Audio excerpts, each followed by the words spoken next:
London, England, July 1888.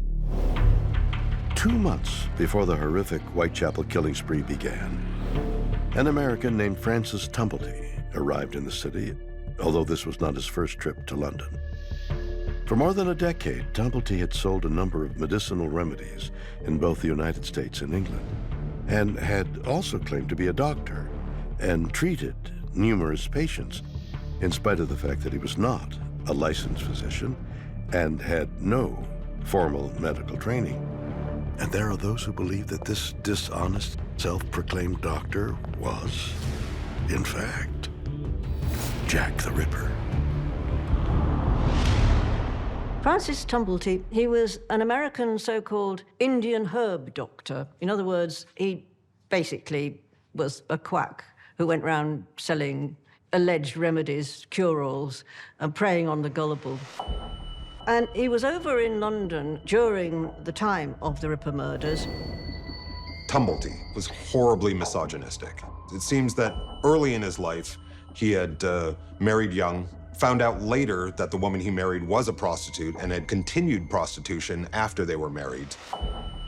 And so he would often espouse hatred toward all of womankind, and especially the prostitutes. He was an unpleasant character. He used to host dinners at which his great party trick was to pass round anatomical specimens in glass jars of female body parts, including uteruses. And Tumblety's name has been connected with the whole Ripper murders because he was a larger-than-life, unsavory character. As London was shaken by the first 4 Ripper murders, investigators began to suspect that Francis Tumblety could be the killer. Several of the medical examiners who looked at the mutilated bodies of the victims did comment that the killer seemed to possess some rudimentary medical knowledge. And we know that Tumblety was known in the States to have performed at least one abortion that went fatally wrong, and was wanted by the police in both the US and Canada for passing himself off as a fake doctor. There is no doubt that the London police viewed Francis Tumblety as a key suspect.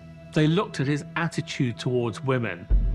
They looked at his desire to be taken seriously as a surgeon and his odd collection of uteruses, and they believed that Tumblety could have been Jack the Ripper.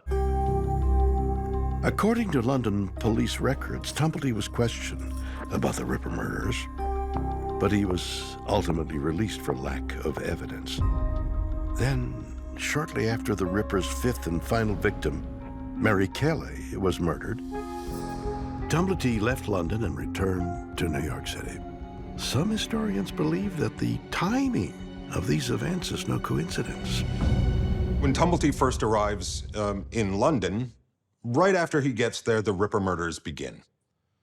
And right after he leaves, they stop. While we don't know exactly where Tumblety was or exactly what he was doing, there was a woman who ran a lodging house at 22 Batty Street. And that is about a 10-minute walk from each of the crime scenes. She had a lodger, and she referred to him as an American doctor. There were rumors that she had found a bloody shirt after this lodger had returned late at night, covered in gore. And then the lodger took up new residence at the Charing Cross Hotel.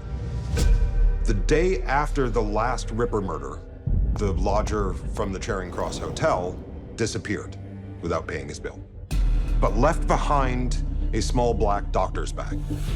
Once it was turned over to the police and the contents were examined, inside they found some herbal medicines, some clothing, a little bit of jewelry, and some pornography, which Tumblety is known to have sold.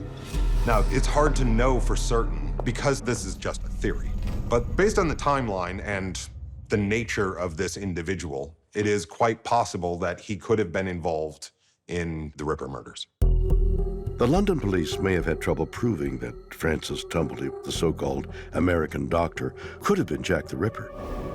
But upon his return to the United States, the press had no such trouble convicting him in the court of public opinion. And many people came to believe that Tumblety was the real Ripper.